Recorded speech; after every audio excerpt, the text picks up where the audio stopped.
Hola, ¿qué tal? Buenas noches, bienvenidos a la información. Les saludamos desde Telediario Emisión Estelar. Vanessa, ¿cómo estás? Bien, listos una vez más para presentarle a usted lo más relevante, lo más importante que ha acontecido en este primer viernes de noviembre. Así que le invitamos a que nos acompañe. Hola, Maciel. Hola, muy buena noche. Así es, ya estamos preparados para informarle en esta noche de viernes 4 de noviembre el acontecer nacional e internacional. A pocos días de las elecciones en Estados Unidos, nosotros les estaremos brindando el detalle de todo lo que ocurre en ese país. Así que ya damos inicio a nuestra emisión y a continuación le presentamos nuestros titulares. Mujeres no denuncian violencia por vergüenza y consienten que crezca círculo vicioso. Falta de verificación de trabajos con pólvora permite proliferación de coheterías clandestinas. Por cierre de aduanas, trabajadores de finca bananera no cobran salario desde hace una semana. Frutas desechadas por descomposición. Empresarios reportan pérdidas en exportaciones. Salud de guatemaltecos en riesgo. Cargamento de medicamentos para Hospital Roosevelt se encuentra en aduanas. En 6 días quedará prohibida extracción de arena en cuenca del río Villalobos. Religiosos manifiestan repudio a ataques contra hindúes.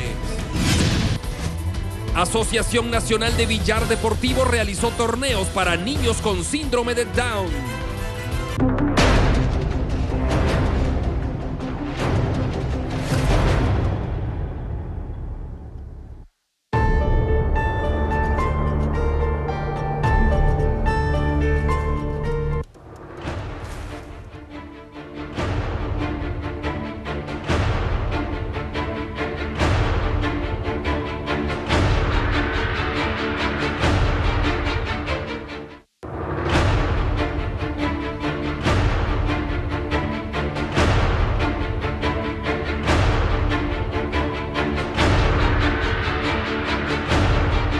La primera semana de noviembre lamentablemente ha sido impactada por la violencia en contra de las féminas. En las últimas 48 horas, usted lo ha notado a través de las noticias. Aquí en Telediario le hemos dado a conocer diversos casos en los que se ha enmarcado particularmente los hechos violentos en contra de mujeres. Y es que en Guatemala cada día aumentan las denuncias por violencia intrafamiliar. El caso de Hortensia García ha llamado la atención de organizaciones sociales, quienes buscan hacer eco a aquellas mujeres víctimas de abuso.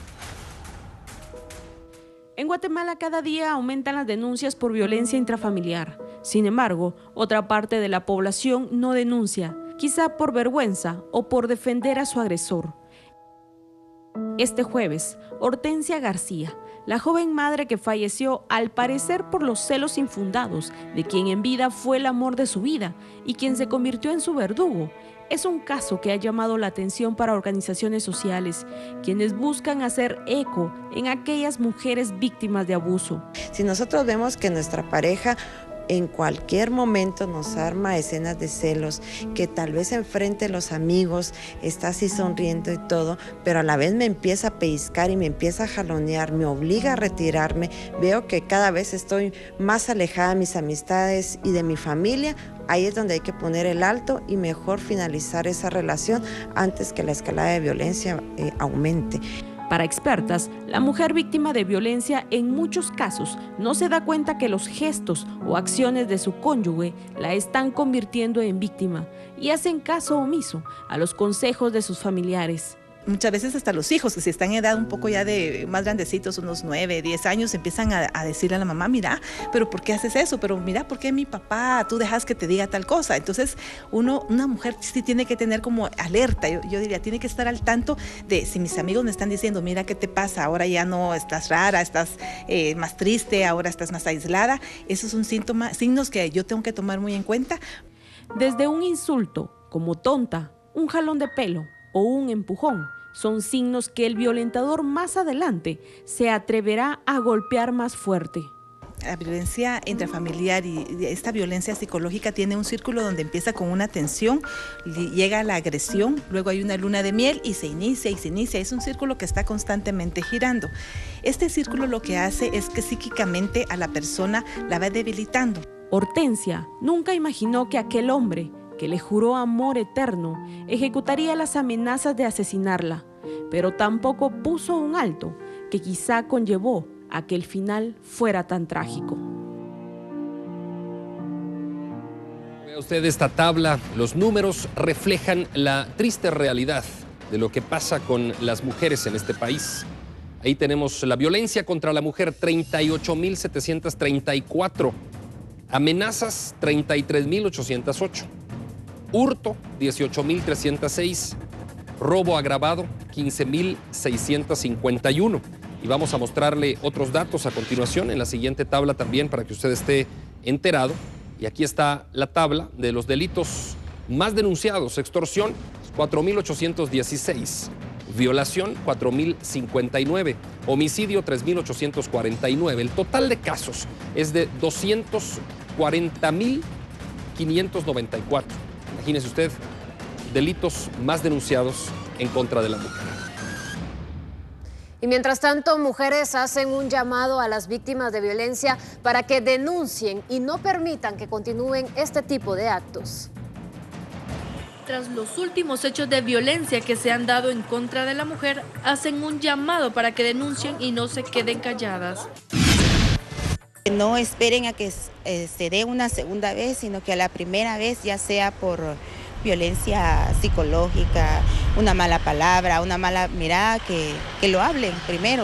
Y si se sigue dando, pues que acudan a las entidades que corresponden. Y es que han manifestado que muchas se quedan calladas por miedo a las acciones que puedan tomar sus parejas. Pues que los denuncien, va, porque si le pegan a uno es porque ya no lo quieren, sí. Y uno los tiene que denunciar, sí. Las femeninas han manifestado que al denunciar las agresiones de las que están siendo víctimas, se están valorando a ellas mismas.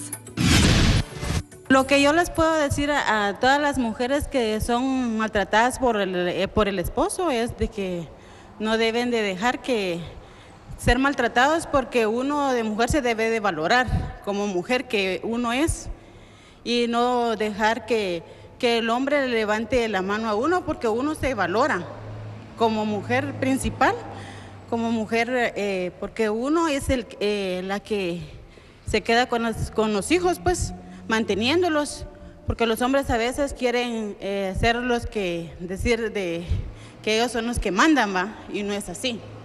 Son los dos los que mandan, no solo el hombre. Damos un giro a la información. Una trabajadora de la SAT fue detenida esta tarde, pero será Samuel Orozco quien nos brinde más detalles a través de la unidad móvil. Samuel, buenas noches. Adelante.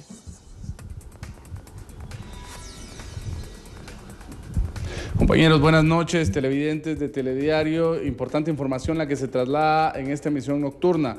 Quiero contarles de que estoy ubicados en la zona 10 capitalina, en una de las oficinas de la Superintendencia de Administración Tributaria SAT. Aquí se ha llevado a cabo una diligencia por parte del Ministerio Público. Hay una mujer capturada, pero también se realiza el secuestro de evidencia, ya que esta mujer pues aparentemente estaba haciendo actos anómalos. Se encuentra conmigo Paolo Similosh, quien es fiscal del Ministerio Público a cargo de este caso, para que nos dé detalles. Buenas noches. Muy buenas noches. En efecto, Fiscalía de Delitos Administrativos, el día de hoy, por horas de la tarde, realizó un operativo que dio como resultado la detención de una trabajadora de SAT.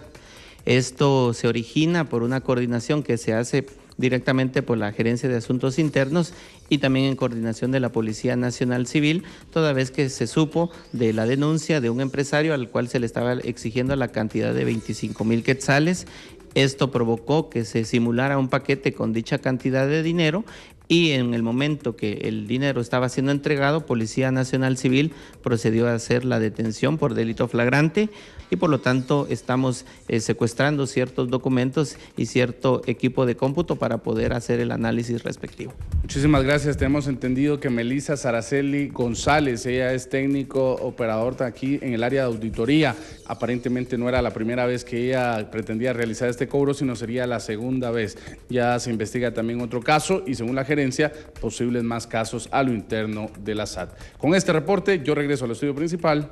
Buenas noches. Buenas noches, Samuel, y gracias por el detalle de esta noticia.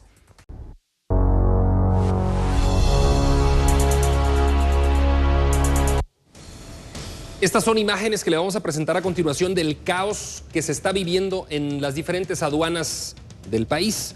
Las tomas aéreas que usted puede observar en este momento nos muestran la realidad. Cientos de camiones están varados por el paro promovido por pilotos, situación que por supuesto está afectando la economía nacional. Pero no es el único inconveniente. Varios trabajadores de fincas no cobran su salario desde hace una semana. En breve le vamos a presentar ya todos los detalles de esta noticia que repercute en los ingresos del país. Y es que se estima que el paro en aduanas provoca pérdidas para la SAT en alrededor de 40 millones de quetzales diarios.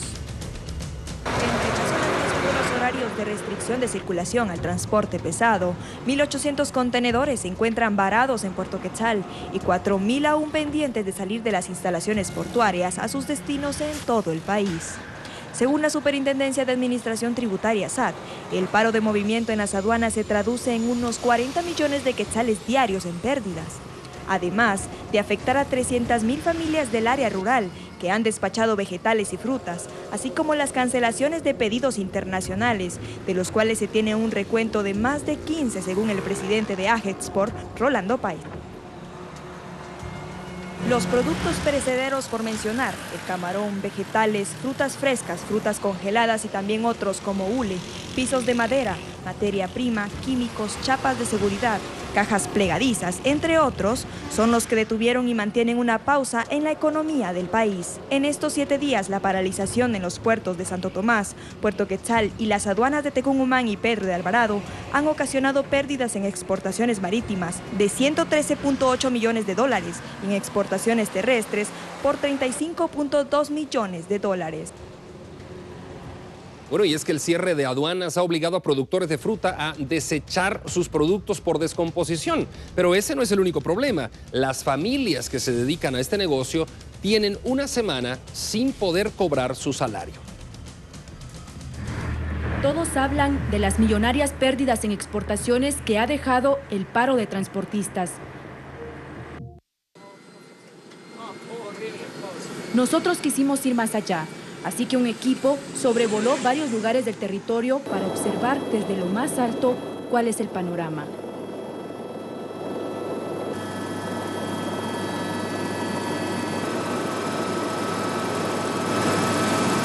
Vemos gran cantidad de contenedores que no han sido movilizados. De igual manera, desde acá se puede ver el producto que está varado prácticamente. Imaginémonos estos contenedores y el producto, qué cantidad también de pérdidas que se han tenido a causa de que no se ha podido movilizar este producto y no ha llegado al mercado nacional.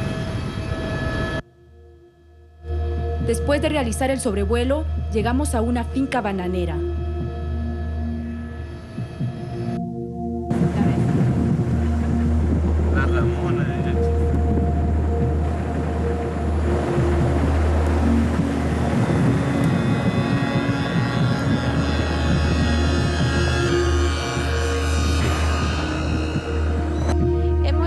A la empacadora de Santa Ana 2. Esta es la finca bananera y en contenedores como estos son trasladados el producto de banano que aquí los guatemaltecos cultivan.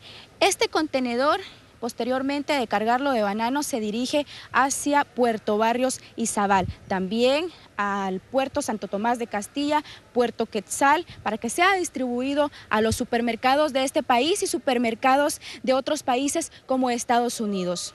Lo interesante de este contenedor es que debido al paro que llevan realizando los transportistas, lleva 3 días varado.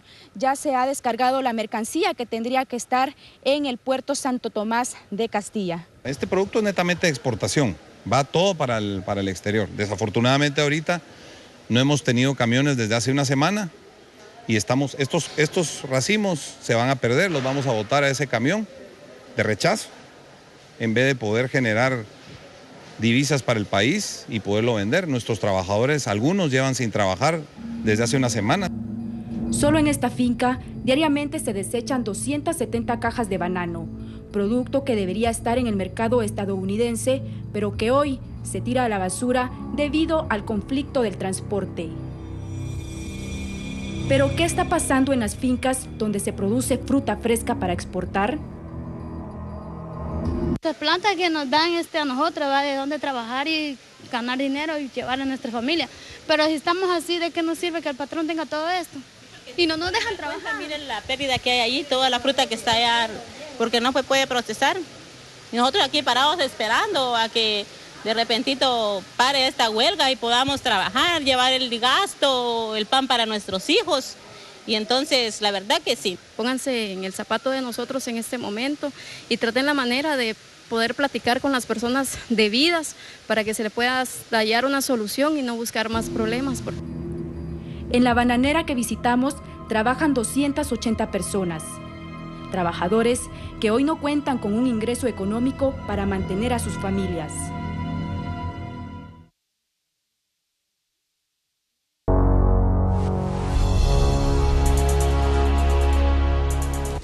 Varias productoras de hortalizas del departamento de Quiché podrían tener una pérdida superior a los 40 millones de quetzales si no exportan 15 millones de libras de productos que están varados en diferentes puertos.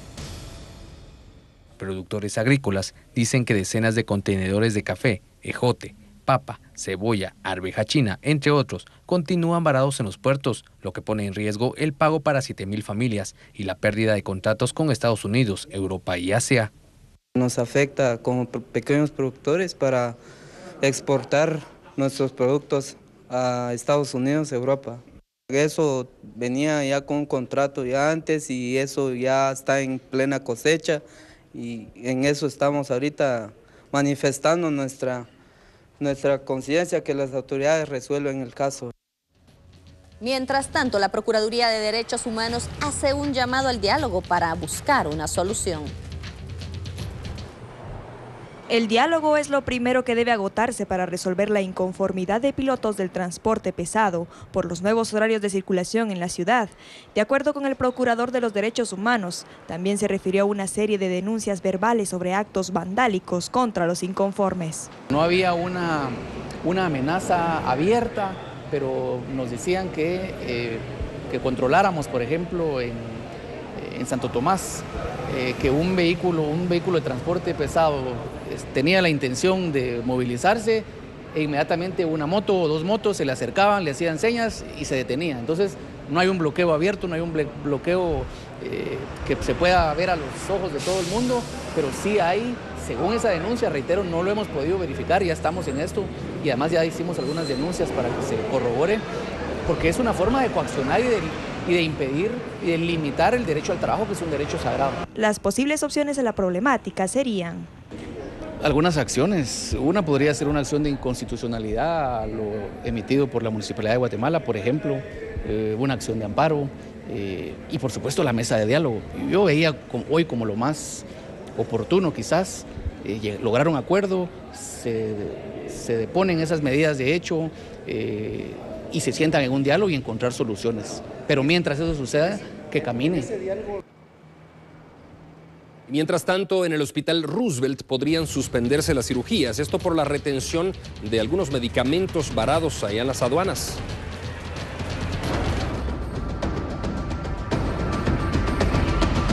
A pesar de que estamos abastecidos en medicamentos, el día de ayer me informó el jefe de compras que tenemos problemas con algunos medicamentos que están en las aduanas y que no han podido salir por el problema del transporte. Entonces, esa es una forma que, aunque nos hayamos pasado dinero el ministerio y aunque estemos abastecidos, es una forma que nos podemos desabastecer. Así lo dijo el director ejecutivo del Hospital Roosevelt, quien considera que de continuar la situación del transporte podrían verse afectados.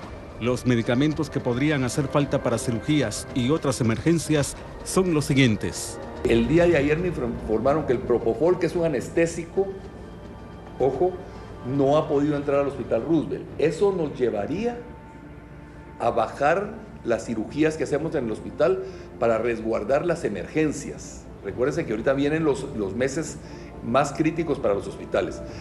Ahorita nos van a entrar 1000 ampollas de Propofol. Ese es el anestésico. Eso nos dura exactamente para 7 días. Si en 7 días no ha terminado el problema del transporte, no vamos a poder operar, ¿verdad? Entonces vamos a tener que rebajar las cirugías a partir de la otra semana.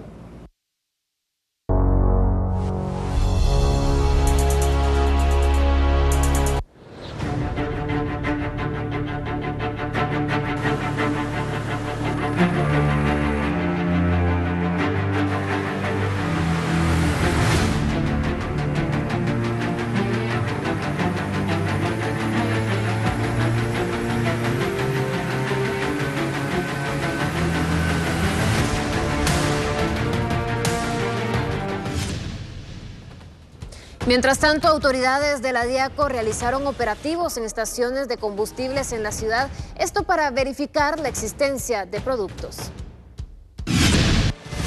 La DIACO, entre sus programas de verificación y vigilancia en conjunto con el Ministerio de Energía y Minas, mantenemos el monitoreo de precios de los combustibles. En esta ocasión pues estamos con la información de que hay un posible desabastecimiento de combustible, para lo cual nosotros quisiéramos informar a la población en general de que estamos acá en Calzada Roosevelt y hemos determinado en la primera estación que nosotros hemos monitoreado que existe combustible regular, diésel y súper. Hay existencias para el fin de semana. Adicional a eso, queremos comentarles que ya vienen las unidades que normalmente cada 2 o 3 días abastecen a las estaciones de servicio. Vamos directamente al Palacio Nacional de la Cultura. El presidente Jimmy Morales está en conferencia de prensa en relación al acuerdo con transportistas. Escuchemos. Como decía anteriormente, nos dan la pauta para poder hablar de la temática realmente profunda y que necesita solución en el país.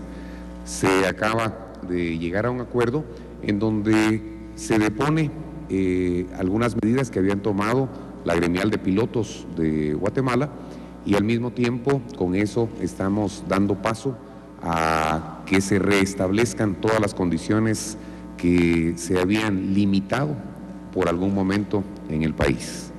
Está aquí el señor Ronnie, que es el representante de la gremial de pilotos, en donde deponen los paros que se tenían y por supuesto el Estado sigue en los acuerdos para poder regularizar los horarios que también la Municipalidad de Guatemala ha planteado que podemos llegar a un buen acuerdo. Quiero traer a la memoria varios momentos. El primero, cuando se anuncia por parte de los pilotos el cese de sus labores de forma pacífica. Muchas personas quisieron utilizar ese espacio para generar e infundir temor en la población y empezaron algunas personas a generar rumores y a garantizar que no iba a haber combustible en las gasolineras. Gracias al trabajo de Gobernación y de la Policía Nacional Civil, se logró garantizar el suministro de combustibles y nunca hizo falta el combustible en los lugares de servicio. Para eso se tuvo que garantizar que la policía, a través de los recursos que tenía, bien administrados, pudieran garantizar el suministro, y el ministro de Energía y Minas puede dar testimonio de que no hubo ni incremento en los precios ni hubo desabastecimiento. Posterior a eso se garantizó el tránsito de mercancías y mercaderías en todos los lugares del país que fuese necesario y que quisieran transitar. Hubo algunos incidentes, que fueron pocos, que muchos los quisieron magnificar, incluso utilizando fotografías de años anteriores, en donde se estaba simple y sencillamente tratando de infundir un temor y noticias que no eran ciertas. Por supuesto, se hicieron capturas y se están haciendo investigaciones para saber si hubo más gente que pudo participar en actos delictivos que están ajenos a la buena voluntad de algunas personas que querían hacer escuchar su voz. Por otro lado, el día de ayer que estuvimos inaugurando el paso del puente temporal que se estableció en Mayuelas, decidimos ir a Puerto Santo Tomás de Castilla, me acompañó el ministro de Comunicaciones, para poder ver qué era lo que pasaba en los puertos, dado que se establecía que habían algunos paros, cosa que no era cierta. Los puertos estaban trabajando, el personal de puertos estaba trabajando Y por supuesto nos acercamos a las puertas de la portuaria, en donde vimos algunos camiones que estaban mal estacionados y que nos condujimos a hablar directamente con los pilotos y les dijimos que o los quitaban o los tendríamos que quitar porque era lo que nos obligaba y nos facultaba la ley. Las personas decidieron mover esos trailers que estaban impidiendo el paso y se logró restablecer el ingreso y las salidas de los puertos. Con eso también estuvimos cerrando una serie de reuniones que se tuvo con los empresarios, pero que nos da pie, insisto, a hablar de los temas de fondo. ¿Cuáles son los temas de fondo? Primero, infraestructura nacional. Los periféricos de las grandes urbes y de las grandes ciudades son un tema que no podemos seguir obviando y dejando de lado. Me refiero no solamente a la ciudad capital, sino también me refiero a Chimaltenango, Barberena, Cuyotenango y todas aquellas ciudades que ya son intransitables. Debemos reconocer que nosotros como gobierno nunca nos fuimos en contra de ninguna ley ni en contra de ninguna institución. Respetamos las disposiciones que se toman y cumplimos nuestra responsabilidad. Nunca dijimos que no era nuestra responsabilidad, sino que íbamos a ser parte de la solución y nunca parte del problema. Otro tema que debemos plantear, que no se restringe solamente a horarios, sino que va mucho más allá, es el estado de nuestras carreteras y nuestra infraestructura. Se nos ha consultado por qué no se le ha dado reparación a muchas de ellas, aun cuando ya hay 13 proyectos grandes que están en construcción, de los más de 20 que debieran haber, y es por temas de señalamientos de corrupción, por temas de financiamiento internacional que nos fueron temporalmente cerradas las carteras, más gracias a Dios por la buena gestión de la administración ya se lograron liberar, pero que le pedimos a la población que comprenda los tiempos que esto nos ha llevado, pero que ya Covial inició con los procesos de bacheo de acuerdo al presupuesto que nos fue también autorizado, que es un presupuesto muy limitado para las necesidades de mantenimiento que tiene nuestra infraestructura. Esto nos lleva al segundo paso de la construcción de la infraestructura real y necesaria que tiene nuestro país. Y finalmente, temas laborales. Aquí nos acompaña también la ministra de Trabajo, que ha estado dialogando y platicando problemas que traemos de décadas atrás con el irrespeto a los derechos laborales. Es acá donde quiero llegar. Bueno, esta es la conferencia de prensa que se está llevando a cabo en este momento allá en el Palacio Nacional de la Cultura. El presidente Jimmy Morales ha dicho que se deponen las medidas respecto al paro de transporte pesado, que se ha logrado también garantizar el suministro, abastecimiento de combustible para todo el país, que se ha garantizado el tránsito de mercancías en todo el país. También se ha logrado establecer el ingreso y la salida de los puertos, de la mercadería de los puertos. También ha dicho que es necesario construir estos periféricos en las grandes ciudades y que Guatemala no está exento de eso y que hay que hacerlo, y que el estado de las carreteras e infraestructura no se le ha dado trámite a la construcción y a la reparación de dichas carreteras por los actos de corrupción que habían estado dándose en años pasados, y eso ha provocado el cierre de la ayuda internacional, pero que ya se está gestionando y restableciendo la misma. Así es como se desarrolla la conferencia de prensa del presidente de la República, Jimmy Morales, desde el Palacio Nacional de la Cultura. Hacemos una pausa y volvemos.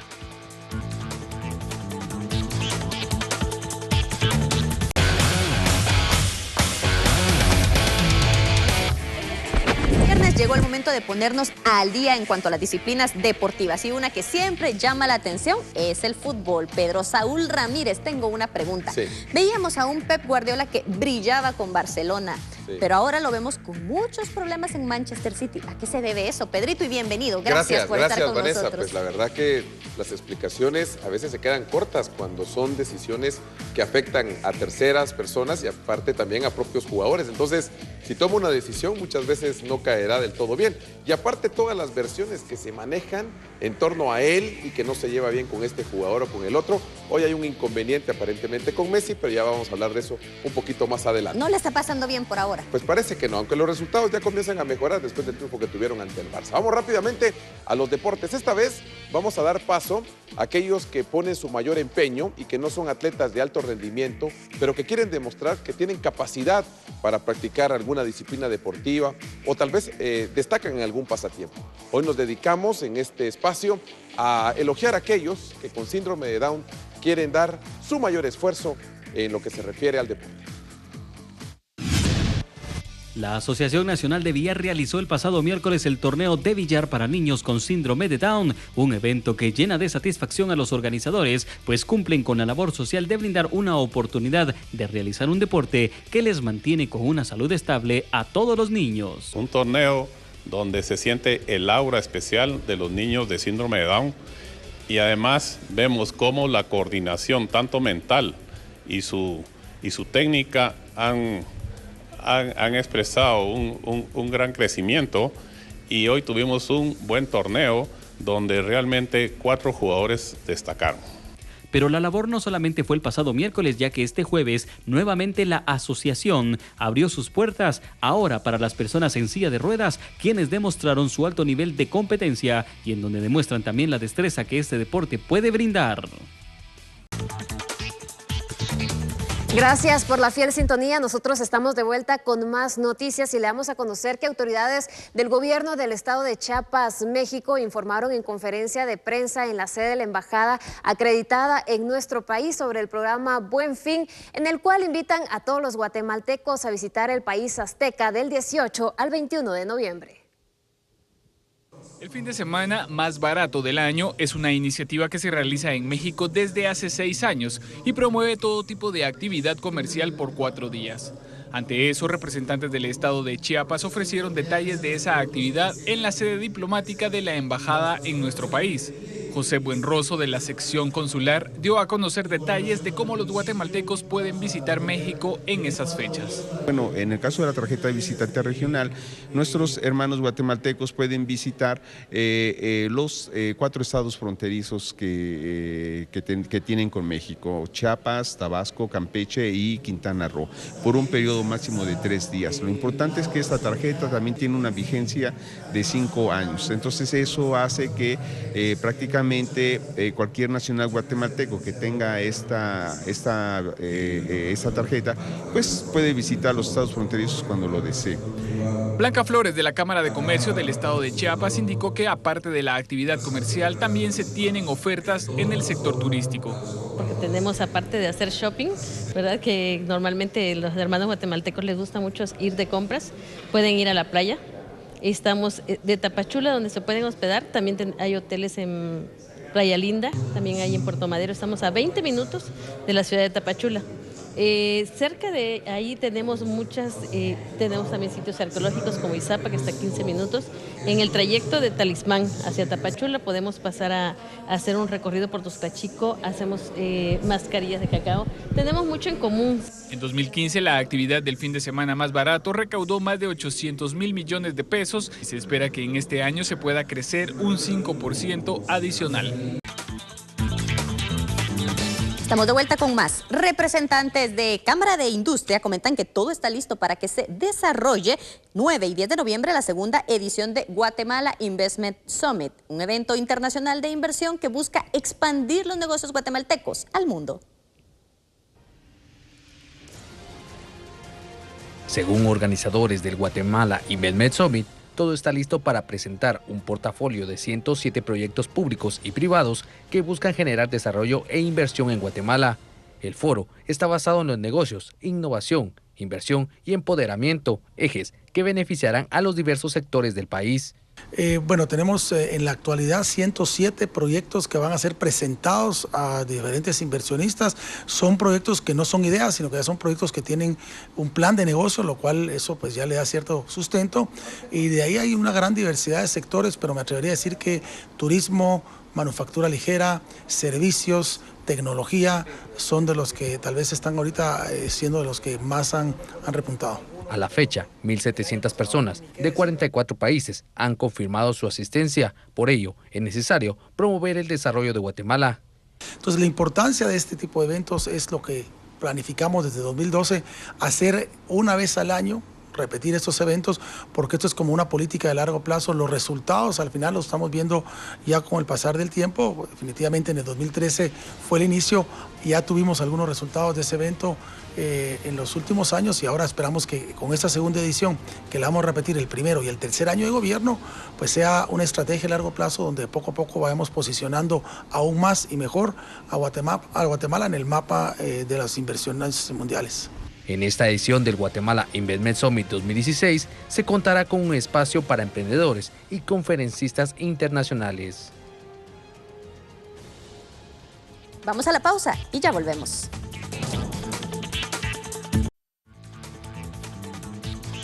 Así nos despedimos aquí en Telediario. Que descanse, feliz fin de semana.